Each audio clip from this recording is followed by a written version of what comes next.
Yield കൂടുതൽ കിട്ടും. കാരണം നമ്മുടെ നാട്ടിലൊക്കെ പശുക്കൾ ഏറി വന്ന ഒരു 3 മാസം കഴിഞ്ഞ് കുത്തി വെച്ച് കഴിഞ്ഞാൽ പിന്നെ ഒരു 5-6 മാസം കഴിഞ്ഞാൽ 9 മാസം കറക്കാൻ പറ്റുള്ളൂ. ഇവിടുത്തെ പശുക്കളൊക്കെ എന്താണെന്ന് വെച്ചിട്ടുണ്ടെങ്കിൽ നമുക്ക് ഒരു 14 മാസം 15 മാസം കറക്കാം. അതാണ് ഇതിന്റെ പ്രത്യേകത. കാരണം ഇത് 7 മാസം കഴിഞ്ഞിട്ട് കുത്തി വെച്ചാൽ മതി. 7 മാസം കുത്തി കഴിഞ്ഞിട്ടുണ്ടെങ്കിൽ വീണ്ടും 7 മാസം ചെന്നൈയിൽ പാല് നിർത്തുന്നവരെ കറക്കാം.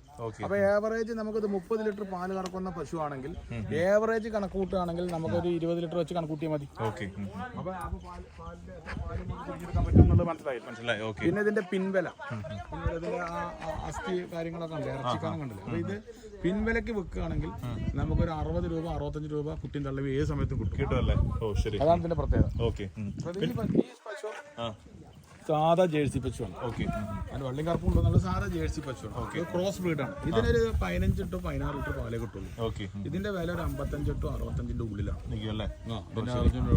ഇതിപ്പോ 2 പേര് പശുവാണ്. 2 പേര് പശുവാണ്.